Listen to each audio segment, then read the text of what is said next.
महल के बड़े हॉल में सन्नाटे की गूंज फैल गई थी। वही हॉल जो कल तक ठहाकों और खुशियों से जगमगा रहा था, आज अंधेरों और आंसुओं से भर गया था।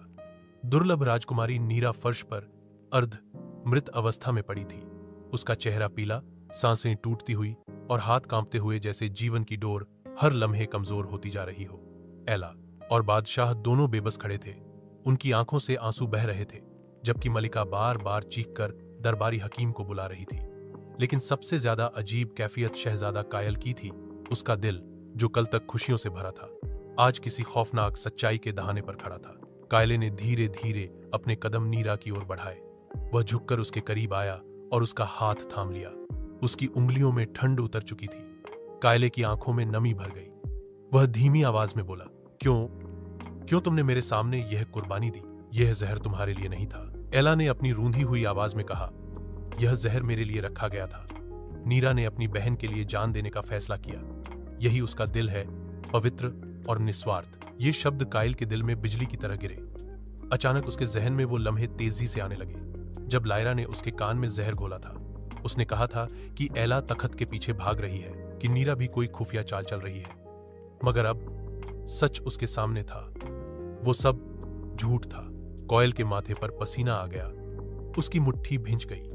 उसने नजर उठाकर हॉल के कोने में खड़ी लायरा की तरफ देखा। उसकी आंखों में एक भयानक सन्नाटा था। लायरा का चेहरा पहले तो थोड़ा घबरा गया, लेकिन फिर वह खुद को संभालकर बनावटी मासूमियत के साथ आगे बढ़ी।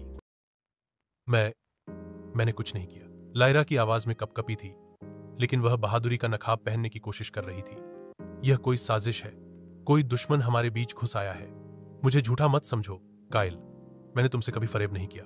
लेकिन कायल की आंखें अब धोखे में आने वाली नहीं थी। उसने ऊंची आवाज में कहा, बस अब और झूठ नहीं। मैंने तुम्हें देखा था लायरा। तुम वह जाम एला के लिए तैयार करवा रही थी। तुम्हारे चेहरे पर वही घृणित मुस्कुराहट थी जब तुमने मुझे धोखे की कहानियां सुनाई। तुमने मुझे अपने ही दिल के करीब लोगों से बदजन किया, और आज तुमने एक बेगुनाह को मारने की कोशिश की। हाल में खामोशी छा गई। सब दरबारी हैरानी से एक दूसरे को देखने लगे। एला की आंखों में भी सदमा था, क्योंकि बहन के इस अंधेरे को वह कभी सोच भी नहीं सकती थी। मलिका की चीख निकल गई, लायरा, यह सब सच है। तुमने वाकई अपनी बहन को जहर देने की कोशिश की। लारा का चेहरा बदलने लगा। उसकी आंखों में ईर्ष्या और क्रोध खुलकर आहिर हो गया। उसने हॉल के बीच में खड़े होकर कहा, हाँ, मैंने किया, क्योंकि मैं वो नहीं देख सकती थी जो हर कोई देख रहा था। तुम सब नीरा को फरिश्ता समझते हो, एला को अक्लमंद कहते हो, और मुझे बस एक घमंडी राजकुमारी। मगर क्या मेरा दिल नहीं? क्या मेरी ख्वाहिशें नहीं? कायल ने हमेशा नीरा को देखा, कभी मुझे नहीं। मैंने ये सब इसीलिए किया ताकि आखिरकार कोई मुझे भी वो मुकाम दे जो मेरी बहनों को मिला।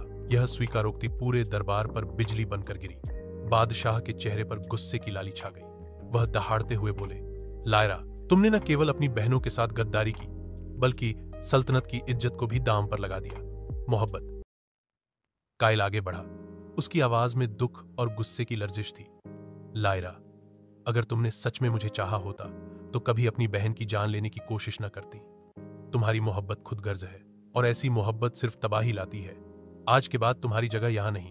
लारा की आंखों में आंसू तो थे, मगर उसके चेहरे पर एक अजीब जिद भी थी। उसने चीखकर कहा, तुम सब मुझे निकाल सकते हो, लेकिन याद रखना, मेरा दर्द और मेरा गुस्सा तुम सबको कभी चैन से जीने नहीं देगा। एक दिन मैं लौटूंगी और तब तुम सबको पछताना पड़ेगा। महल के सिपाहियों ने आगे बढ़कर उसे काबू में लिया। बादशाह ने हाथ उठाकर फैसला सुनाया, लायरा, तुम्हारी यह हरकत माफ करने लायक नहीं है। आज से तुम सल्तनत जर्रिन की शहजादी नहीं रही। तुम्हें निर्वासित किया जाता है। तुम्हारा नाम, तुम्हारा मकाम सब छीन लिया जाता है। जाओ और अपने अंधेरों के साथ जिंदा रहो। सिपाही लायरा को महल से बाहर ले गए। जाते समय वह पलट कर देखती रही। उसकी आंखों में आंसू और नफरत की आग मिली हुई थी। हॉल में एक भारी चुप्पी छा गई। सबकी निगाहें अब नीरा पर थीं, जो अभी तक जीवन और मृत्यु के बीच झूल रही थी।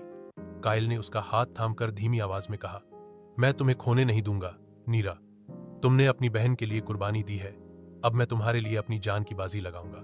एला आगे बढ़ी। उसकी आंखों में आंसू और हौसला दोनों थे। हम सब मिलकर उसे बचाएंगे। नीरा की सांसें हमारी उम्मीद है, और अगर अल्लाह ने चाहा तो यह दोबारा हमारी आंखों के सामने खड़ी हो जाएगी। बादशाह और मलिका ने भी दुआ के लिए हाथ उठाए। उस वक्त सबके दिल एक थे। सिर्फ लायरा का साया ही महल से दूर जा रहा था, लेकिन वह साया अंधेरे में और भी खतरनाक हो रहा था। यह रात महल के लिए एक जख्म लेकर आई थी, मगर साथ ही एक सच्चाई भी। मोहब्बत कुर्बानी है और धोखा सिर्फ तबाही। रात का समय था और सुनहरी सल्तनत पर एक अजीब सा बोझ उतरा हुआ था। आसमान पर घने बादल छाए हुए थे और चांद की रोशनी धुंध में लिपटी हुई लग रही थी। महल के बड़े दरवाजे पर मशालें जल रही थीं, लेकिन उनकी रोशनी भी जैसे अधूरी थी। सिपाहियों के बीच बंधी हुई लायरा खड़ी थी। उसके चेहरे पर गुस्सा और दुख की अजीब लकीरें थीं। आंखों में आंसू भी थे, मगर साथ ही एक जिद भरी चमक भी। बादशाह अपने तख्त से खड़े होकर आए। उनकी आवाज भारी और गुस्से से भरी हुई थी। लायरा, आज से तुम इस सल्तनत का हिस्सा नहीं हो। तुमने मोहब्बत के नाम पर धोखा दिया, खून के रिश्तों को तोड़ा और अपनी बहन को मारने की कोशिश की। अब तुम्हें इन अंधेरों में धकेला जाएगा, जहां सिर्फ तुम्हारी खुदगर्जी तुम्हारे साथ होगी। महल के हर कोने में यह ऐलान गूंज गया। दरबारी सिर झुकाए खड़े थे। किसी के दिल में हमदर्दी नहीं थी। लायरा के कदमों के पास जमीन पर एक साया सा लहरा गया, जैसे अंधेरा खुद उसे अपनी बाहों में लेने आया हो। जब सिपाहियों ने उसे दरवाजे की ओर बढ़ाया, अचानक हवा में एक ठंडी झोंका चलने लगा। आसमान पर कड़कदार बादलों की गरज सुनाई दी। मशालें एक एक करके बुझने लगी। एला ने कांप कर कहा, यह क्या है? यह रोशनी क्यों बुझ रही है? महल के बुजुर्ग जादूगर जाहिर आगे बढ़े। उसकी दाढ़ी सफेद थी और आंखें अंधेरों को देख लेने वाली थीं। वह धीमी आवाज में बोला, यह सामान्य हवा नहीं है, यह अंधेरे की निशानी है। राजकुमारी लायरा का दिल ईर्ष्या और क्रोध में इतना डूब चुका है कि अंधेरे की ताकतें उसे अपनी ओर खींच रही हैं। अगर उसे यहां से निकाला गया तो यह अंधेरे के हाथों में खेल बन सकती है। बादशाह ने मुट्ठियां भींच ली, फिर भी यह सज्जा मिलेगी, क्योंकि अगर यह यहीं रही तो सल्तनत का अमन कभी वापस नहीं आएगा। सिपाहियों ने उसे आगे धकेला। लायरा ने जाते जाते महल की तरफ पलट कर देखा। उसकी आंखों में आंसू झिलमिलाए, मगर उसके लबों पर एक रहस्यमय मुस्कुराहट भी उभरी। तुम सबने मुझे धिक्कार दिया है, लेकिन याद रखना, रोशनी जितनी चमकेगी, अंधेरे को भी उतना बढ़ने का हक है। मैं अंधेरों की शहजादी बनूंगी और फिर लौट कर आऊंगी। ये अल्फाज सुनकर सबके रोंगटे खड़े हो गए। महल के बड़े दरवाजे के बाहर एक अजनबी सा घोड़ा खड़ा था। उसकी आंखें लाल अंगारों की तरह जल रही थीं और उसके शरीर पर काला कोहरा लिपटा हुआ था। कोई नहीं जानता था कि यह घोड़ा कहां से आया, लेकिन जैसे ही सिपाहियों ने लायरा को बाहर धकेला, घोड़ा खुद ब खुद उसके करीब आ गया। लायरा ने उसकी गर्दन को छुआ तो घोड़े के शरीर से एक काली रोशनी निकली और उसके पैरों के नीचे जमीन पर जादुई दायरे उभर आए। जाहिर जादूगर ने हैरान होकर कहा, यह शैडो स्टीड है, अंधेरों की दुनिया से आया हुआ। इसका मतलब है कि अंधेरे खुद लायरा को अपनी वारिस मान चुके हैं। लायरा घोड़े पर सवार हो गई। घोड़े के कदम जमीन को छूते तो धूल नहीं, बल्कि काले शोले उठते। उसने एक आखिरी बार महल की तरफ देखा और उसकी आवाज गूंज उठी, नीरा, इला और कायल, तुमने मेरी मोहब्बत को ठुकराया है, लेकिन तुम मेरे गुस्से से नहीं बच पाओगी। मैं वापस आऊंगी, और जब आऊंगी तो यह सल्तनत रोशनी में नहीं, बल्कि अंधेरे में डूबी होगी। घोड़ा एक जोरदार चीख के साथ अंधेरों की तरफ दौड़ा। बादलों में बिजली कड़की और लायरा अंधेरे में गायब हो गई। उसके जाते ही आसमान पर काली बारिश होने लगी, जैसे आसमान खुद इस लम्हे पर रो रहा हो। महल के अंदर हर दिल पर एक बोझ सा बैठ गया। मलिका ने आंसू पोंछते हुए कहा, हमने अपनी ही बेटी को खो दिया है। वह हमारी लायरा अब नहीं रही, वह अंधेरों की कैदी बन चुकी है। एला ने नीरा का हाथ थामा, जो अभी तक कमजोर हालत में थी, और धीरे से कहा, हमें उसके खिलाफ तैयार रहना होगा, क्योंकि मैं जानती हूं वह एक दिन जरूर लौटेगी, और जब वह आएगी तो उसके पास वह ताकतें होंगी जिन्हें हमने कभी नहीं देखा। जाहिर जादूगर ने भी सिर हिलाया और गहरी आवाज में कहा, अंधेरों की ताकत तब बढ़ती है जब दिल कमजोर हो। लायरा ने अपना दिल खुद अंधेरों के हवाले कर दिया है। अब वह सिर्फ बहन नहीं रही, बल्कि दुश्मन है। शहजादा कायल, जो नीरा के पास बैठा था, अपनी तलवार की मुट्ठी थाम कर बोला, मैंने अपनी आंखों से देखा है कि अंधेरा कैसे उसे लपेट रहा था। अगर वह अंधेरों की वारिस बन गई तो वह सल्तनत के लिए सबसे बड़ा खतरा होगी। मैं कसम खाता हूं, अगर वक्त आया तो मैं खुद उसके सामने खड़ा हूंगा। हॉल में एक सन्नाटा फैल गया। तीनों के दिलों पर एक ही बोझ था, बहन, बेटी और शहजादी लायरा अब रोशनी के रास्ते पर नहीं रही। उसका सफर अंधेरों की दुनिया की तरफ शुरू हो गया था। रात के आखिरी पहर में, जब सब सो रहे थे, महल की दीवारों पर एक साये ने जन्म लिया। वह साया लायरा का था, जो अंधेरों के बीच से पलटकर महल को देख रहा था। उसकी आंखों में अब इंसानियत नहीं थी, बल्कि एक काला शोला जल रहा था। उसने धीरे से कहा, यह तो बस शुरुआत है, और फिर अंधेरा उसे दोबारा निगल गया। लैरा अपने घोड़े के साथ जुल्मत की वादी, अंधेरों की भूमि में दाखिल हुई। यह जगह आम इंसानों के लिए असहनीय थी।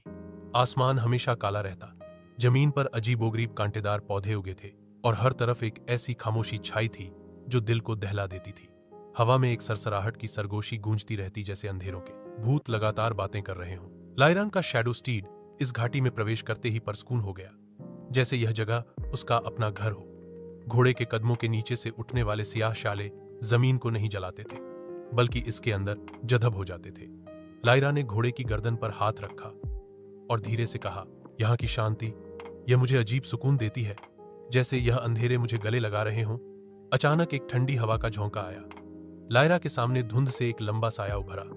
उसका चेहरा ढका हुआ था, सिर्फ लाल आंखें दिखाई देती थीं। उसकी आवाज गुफाओं में गूंजती गरज की तरह थी। राजकुमारी लायरा, तुम आखिरकार आ गई हो।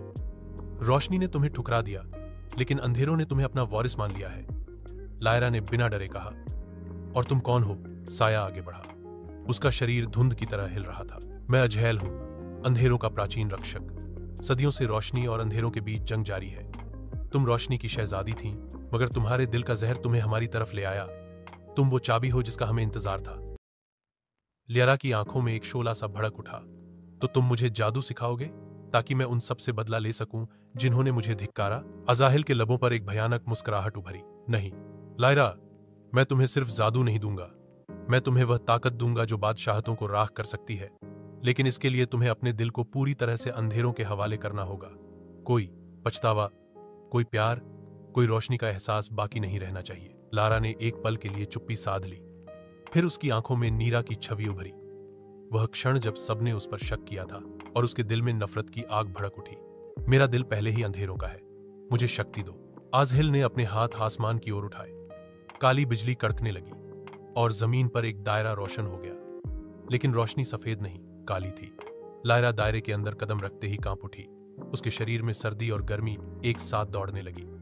उसके कानों में हजारों चीखों की गूंज सुनाई दी, जैसे अंधेरों के कैदी अपनी ताकत इसके शरीर में उतार रहे हों। अचानक लायरा के हाथों से धुआं निकलने लगा। वह धुआं मुड़कर पंजों का आकार ले गया। उसने पास खड़े एक कांटेदार पेड़ को छुआ और वह पेड़ पल भर में सड़कर राख हो गया। लायरा की आंखें फटी की फटी रह गईं। ये क्या था? आजाहिल की लाल आंखें और रोशन हो गईं। यह तुम्हारी पहली ताकत है, शैडो टच। जिसे तुम छुओगी वह अंधेरों की राख में बदल जाएगा। लेकिन यह तो बस शुरुआत है लायरा, तुम्हें आगे और भी भयानक ताकतें मिलेंगी। लायरा ने अपने हाथों की तरफ देखा और फिर हंसने लगी। उसकी हंसी खाली वादी में गूंजती रही। अब कोई मुझे रोक नहीं सकेगा। इधर सल्तनत ए जर्रिन में एला को एक अजीब ख्वाब आया। उसने ख्वाब में देखा कि लायरा अंधेरों की वादी में खड़ी है। उसके इर्द गिर्द साए नाच रहे हैं और वह हौंसते हुए महल को जला रही है। एला हड़बड़ा कर जागी। उसने नीरा को झिंझोड़ा और कहा, नीरा, मैंने लायरा को देखा है। वह बदल चुकी है। वह अंधेरों में है और अब वह पहले जैसी नहीं रही।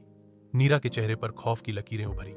इसका मतलब है कि उसकी ताकत जाग रही है। हमें तैयारी करनी होगी एला, वरना वह सब कुछ तबाह कर देगी। कमरे के दरवाजे पर खड़े होकर सब कुछ सुन रहे शहजादे काइल ने तलवार की ओर बढ़कर आहिस्ता से कहा, अगर वो अंधेरों की मलिका बन गई है तो फिर हमें एक रोशनी का जंगी योद्धा चाहिए, कोई जो उसके मुकाबिल खड़ा हो सके।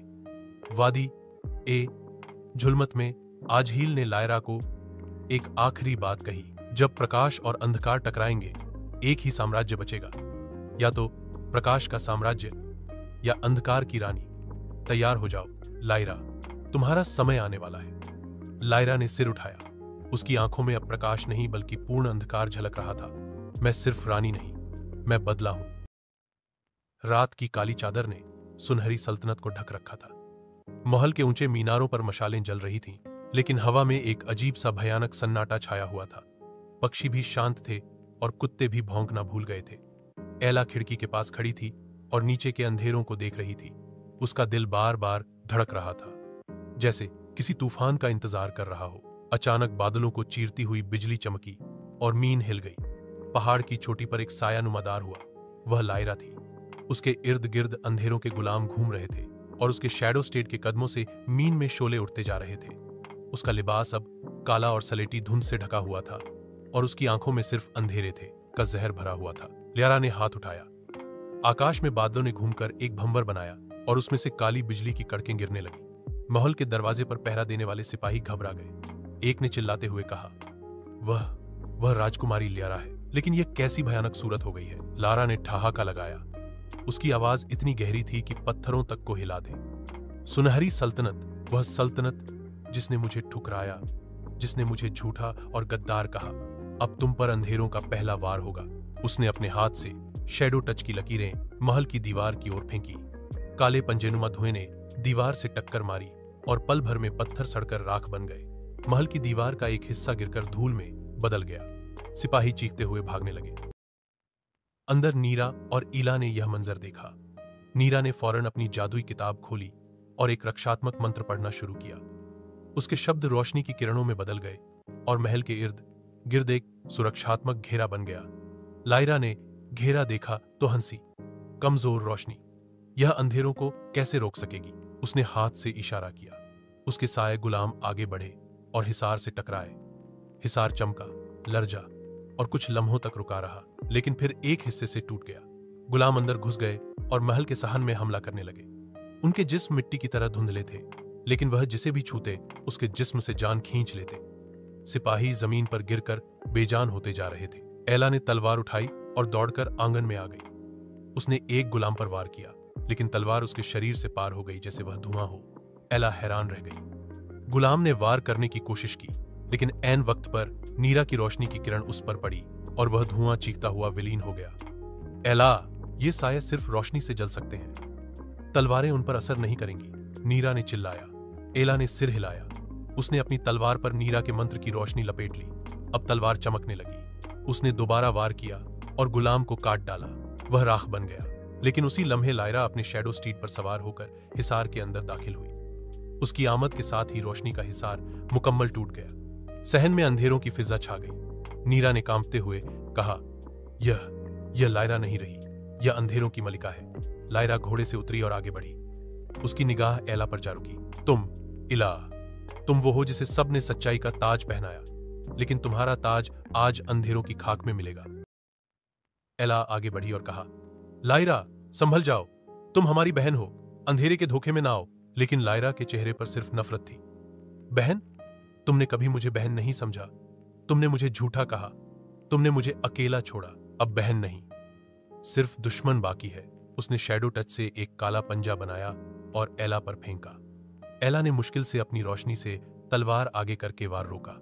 धमाके की आवाज पूरे महल में गूंजी। एला जमीन पर लुढ़क गई, लेकिन फौरन खड़ी हुई। उसकी आंखों में डर नहीं, बल्कि दृढ़ संकल्प था। नीरा ने एक और मंत्र पढ़ा। रोशनी की किरण आसमान से उतरकर लायरा पर पड़ी। लायरा के कदम कुछ लम्हों के लिए रुके, लेकिन फिर उसने कह कहा लगाया, यह रोशनी अब मुझ पर असर नहीं डालती। नीरा, मैं अंधेरों की मलिका हूं। उसने शैडो स्टीड को इशारा किया। घोड़े ने धुआं फेंका जो नीरा की ओर लपका। नीरा ने जल्दी से किताब बंद की और एक रक्षात्मक दायरा बनाया। धुआं दायरे से टकराकर चीखता हुआ बिखर गया। महल कांप रहा था। सिपाही भाग रहे थे। अंधेरों और रोशनी का पहला टकराव शुरू हो चुका था। इसी दौरान शहजादा कायल अपने फौजियों के साथ अंदर आया। उसने लायरा को देखते ही तलवार बुलंद की। तुम चाहे शहजादी रही हो, लेकिन अब तुम सल्तनत की दुश्मन हो और मैं दुश्मन को माफ नहीं करता। लारा ने कायल की ओर देखा। उसकी आंखों में क्षण भर के लिए कुछ नरम सा एहसास झलका, जैसे अतीत याद आया हो, लेकिन तुरंत वह जहर में बदल गया। कायल, तुम भी उनके साथ? फिर तैयार हो जाओ, क्योंकि अंधेरों के सामने तुम्हारी रोशनी बुझने वाली है। उसने शैडो गुलामों को हुक्म दिया और वे कायल की सेना पर टूट पड़े। आंगन में चीखों, रोशनी और अंधेरों की गूंज भर गई। एला ने नीरा की ओर देखा और कहा, हमें अभी यह जंग नहीं जीतनी। हमें सिर्फ सल्तनत को बचाना है, वरना सब कुछ तबाह हो जाएगा। नीरा ने सिर हिलाया और जल्दी से एक मंत्र पढ़ना शुरू किया। आसमान से रोशनी की एक बड़ी किरण उतरी और महल को ढोंक लिया। इस रोशनी ने सब गुलामों को पीछे धकेल दिया। लायरा गुस्से से चीखने लगी, लेकिन वह ज्यादा देर अंदर नहीं रह सकती थी। वह अपने शैडो स्टीड पर सवार हुई और पीछे हट गई। जाते हुए उसने एक आखिरी जुमला कहा, यह तो बस शुरुआत है। अगली बार जब आऊंगी, तुम्हारा ताज और तुम्हारी सल्तनत दोनों अंधेरों में डूब जाएंगे। उसकी कह कहा गूंजा और वह अंधेरों में गायब हो गई। मकान शांत हो गया, लेकिन दीवारें टूट चुकी थी। सिपाही मर चुके थे और एला के दिल पर एक बोझ आ गया था। नीरा ने धीरे से कहा, यह युद्ध लंबा होगा और शायद हम अपनी बहन को खो चुके हैं। एला ने तलवार मजबूती से पकड़ ली। नहीं नीरा, लायरा को हम वापस लाएंगे, चाहे अंधेरों की गहराइयों से ही क्यों न खींचना पड़े। आग के बाद का सूरज सल्तनत ए जर्रिन पर पीली रोशनी बिखेर रहा था, लेकिन महल का माहौल अभी तक शोक में डूबा हुआ था। आंगन की दीवारें टूटी पड़ी थीं, कई सिपाहियों की कब्रें बन चुकी थीं और एला की आंखों में नींद गायब थी। वह जानती थी कि यह सिर्फ शुरुआत है। लायरा की वापसी एक नए तूफान की नौबत थी। नीरा किताबों के कमरे में बैठी थी। उसने अपनी प्राचीन जादुई किताब के पन्ने पलटे और कहा, एला, मैंने कल रात एक मंत्र पढ़ा। उसने मुझे एक पुराना राज्य दिखाया। हमारे पहाड़ों के पार एक मंदिर है जिसे मंदिर ए साया ओ नूर कहा जाता है। वहां एक भूली बिसरी मलिका की भविष्यवाणी दर्ज है। वह भविष्यवाणी जो 3 बहनों के भाग्य के बारे में है। एला ने चौंक कर कहा, भविष्यवाणी? क्या वास्तव में हमारी तकदीर पहले से लिखी जा चुकी है? नीरा ने सर झुका लिया। शायद। और अगर हम वह भविष्यवाणी न जान सके तो हम अंधेरों से नहीं बच सकेंगे। कायल भी कमरे में आया। उसके कपड़ों पर जंग के खमों के निशान थे, लेकिन उसकी आंखों में अम जल रहा था। अगर यह भविष्यवाणी हमें रास्ता दिखा सकती है तो हमें तुरंत मंदिर जाना होगा। मैं अपने सबसे बहादुर सिपाहियों के साथ चलूंगा। यूं फैसला हुआ। अगली सुबह एला, नीरा और कायल अपने दस्ते के साथ पहाड़ों की तरफ रवाना हुए। सफर मुश्किल था। तेज हवाएं, बर्फ से ढकी चोटियां और जंगलों में छिपे भेड़िए उनके रास्ते में आते रहे, मगर तीनों ने हिम्मत न हारी। आखिरकार वे उस स्थान पर पहुंचे जहां पुराने पेड़ों के बीच एक जर्जर मंदिर खड़ा था। उसकी दीवारें काई से ढकी हुई थीं और खंभों पर पक्षियों ने घोंसले बना लिए थे। लेकिन अंदर प्रवेश करते ही वातावरण बदल गया। एक अजीब सी शांति छा गई, जैसे समय थम गया हो। मंदिर के बीच में एक बड़ा हॉल था। दीवारों पर प्राचीन नक्काशी उकेरी गई थी। 3 राजकुमारियों की छवियां, एक प्रकाश में, एक अंधेरे में और एक बीच में खड़ी संतुलन का प्रतीक। नीरा आगे बढ़ी और हाथ से एक पुरानी तख्ती छुई। तख्ती पर अल्फाज जगमगाने लगे, जैसे किसी ने उनमें जान डाल दी हो। अल्फाज ने खुद ब खुद पढ़ना शुरू किया और एक सरगोशी हॉल में गूंजी। जब 3 बहनें एक ही ताज की वारिस होंगी, रोशनी और अंधेरा उनके दिलों में बांटेगा। एक बहन रोशनी को थामेगी, एक अंधेरों में खो जाएगी और तीसरी संतुलन की आखिरी कुंजी होगी। लेकिन अगर संतुलन टूट गया तो सल्तनत राख में बदलेगी और अंधेरों की मलिका जमीन पर हुकूमत करेगी। निजात सिर्फ उस वक्त मुमकिन होगी जब बहनों का खून दोबारा एक हो। एला के कदम कांप गए। एक बहन रोशनी, एक अंधेरों में और एक संतुलन। क्या इसका मतलब है कि लायरा अंधेरों की मलिका बन चुकी है? नीरा ने खामोशी से सर हिलाया। और तुम, इला, रोशनी की प्रतीक हो। फिर संतुलन, वह मैं हूं। लेकिन संतुलन को बनाए रखना इतना आसान नहीं है। कैल ने चिंतित होकर कहा, भविष्यवाणी कहती है कि यदि तुम तीनों बहनों का खून एक हो जाए तो मुक्ति मिल सकती है। इसका मतलब क्या है? क्या तुम्हें दोबारा एक होना पड़ेगा? नीरा ने जवाब दिया, शायद किसी पवित्र अनुष्ठान या बलिदान के माध्यम से। लेकिन यह रहस्य अभी छिपा हुआ है। उसी लम्हे जमीन हिलने लगी। मंदिर के खंभों से काला धुआं उठने लगा। साए गुलामों की टूटी फूटी शक्लें जाहिर हुईं। वो मंदिर के निगहबान थे जो किसी को भी राज खोलने की इजाजत नहीं देते थे। एला ने तलवार निकाली और रोशनी की किरण पैदा की। नीरा ने अपने मंत्र से दायरा बनाया, जबकि कायल सिपाहियों के साथ डट गया। मंदिर के हॉल में जंग छिड़ गई। गुलाम दीवारों से निकलकर उन पर हमला करते, लेकिन रोशनी की तलवार और नीरा की जादुई मंत्र उन्हें जलाकर खत्म कर देते। लेकिन एक गुलाम बाकी सबसे ताकतवर था। उसकी आंखों में लाल आग जल रही थी और वह किसी आम साए की बजाय एक प्राचीन रक्षक लग रहा था। वह सीधा एला की तरफ बढ़ा। उसके वार ने एला को जमीन पर गिरा दिया। एला ने तलवार गिराई, लेकिन उसी लम्हे नीरा ने चीखते हुए अपने खून की एक बूंद तलवार पर गिराई। तलवार अचानक दहकने लगी और एला ने उसे पकड़कर गुलाम पर वार किया। गुलाम चीखता हुआ राख में बदल गया। हॉल में सन्नाटा छा गया। मंदिर की दीवार पर एक आखिरी जुमला रोशन हुआ, याद रखो, अंधेरों को शिकस्त सिर्फ उस वक्त मिलेगी जब मोहब्बत नफरत से ज्यादा ताकतवर होगी। एला ने नीरा की तरफ देखा और दोनों के दिलों में एक सवाल उठा, क्या वो मोहब्बत लायरा तक पहुंच सकती है या वो हमेशा के लिए खो गई है? इसी दौरान कहीं दूर लैरा अंधेरे के किले में खड़ी यह सब महसूस कर रही थी। उसके कानों में फुसफुसाहट गूंजी, वे तुम्हें रोकने की कोशिश कर रही हैं लैरा, लेकिन याद रखो, तकदीर तुम्हारे साथ है। तुम ही असली रानी हो। लैरा की आंखों में एक आंसू आया, लेकिन तुरंत अंधेरों ने उसे निगल लिया। मंदिर की रात को हमेशा याद रखा जाएगा। आसमान पर लाल और नीले बादल टकरा रहे थे, बिजली चमक रही थी और सल्तनत ए जर्रिन का हर व्यक्ति खौफ में मुब्तला था। तीनों बहनें तकदीर के आखिरी फैसले के सामने खड़ी थीं। ईला के हाथों में रोशनी की तलवार थी जो उम्मीद और इंसाफ की अलामत थी। नीरा कमजोर और जख्मी होने के बावजूद अपने अंदर एक अजीब जादुई ताकत महसूस कर रही थी, जैसे इसकी रूह खोट कुर्बानी के लिए तैयार हो। दूसरी तरफ लायरा काले लिबास में, सर पर अंधेरों का ताज सजाए, खौफनाक मुस्कुराहट के साथ खड़ी थी। उसकी आंखें लाल अंगारों की तरह दहक रही थीं और उसके इर्द गिर्द अंधेरों के जिन्न लहरा रहे थे। लारा की आवाज गूंजी, मैं अब अंधकार की रानी हूं। ताज सिर्फ मेरा है और जो कोई मेरे सामने आया उसे नेस्तनाबूद कर दूंगी। एला ने बहन की ओर देखा और कहा, लारा, यह ताज कभी तुम्हें सुकून नहीं देगा। जो तुम चाहती हो वह ताकत नहीं बल्कि मोहब्बत है, और तुमने इसी मोहब्बत को धोखा दिया है। युद्ध शुरू हुआ। एला की रोशनी और लायरा के अंधेरे टकरा गए। मंदिर की दीवारें कांपने लगी, जमीन फटने लगी। काइल ने भी एला और नीरा का साथ दिया, मगर लायरा की ताकत बढ़ती ही जा रही थी। अंधेरों ने आसमान को ढक लिया, सूरज की किरणें गायब हो गई। उसी लम्हे नीरा आगे बढ़ी। उसने अपनी बहनों को पुकारा और कहा, अगर यह जंग खत्म नहीं हुई तो सल्तनत तबाह हो जाएगी। उसने अपनी हथेली पर खंजर चलाया। खून के कतरे जमीन पर गिरे और मंदिर में जादुई रोशनी फैल गई। वह रोशनी तीनों बहनों को एक जादुई बंधन में बांध गई। उस लम्हे रोशनी और अंधेरा सीधे टकराए। लारा ने पहली बार दिल में दर्द महसूस किया। उसने अपनी बहनों की आंखों में नफरत नहीं बल्कि मोहब्बत देखी। एला के चेहरे पर आंसू थे, नीरा के होंठों पर मुस्कुराहट, जैसे वह कह रही हो, मैंने सब कुछ खो दिया मगर तुम्हें वापस पा लिया। अंधेरों की मलिका का घमंड टूट गया। उसके आंसू बहने लगे और उसके इर्द गिर्द का काला जादुई ताज राख में बदल गया। उसने घुटने टेक दिए और कहा, मैंने धोखा दिया, मैंने तुम दोनों को जहर दिया। मैं अंधेरों में खो गई, मगर फिर भी तुमने मुझे बहन माना। मैं माफ नहीं हूं, मगर क्या तुम मुझे दोबारा रोशनी में आने दोगी? एला ने आगे बढ़कर लायरा को गले लगा लिया। नीरा की सांसें हल्की हो चुकी थीं, मगर वह मुस्कुरा रही थी। उसके आखिरी शब्द थे, ताज किसी एक का नहीं, हम तीनों का है। एकता ही हमारी असली ताकत है।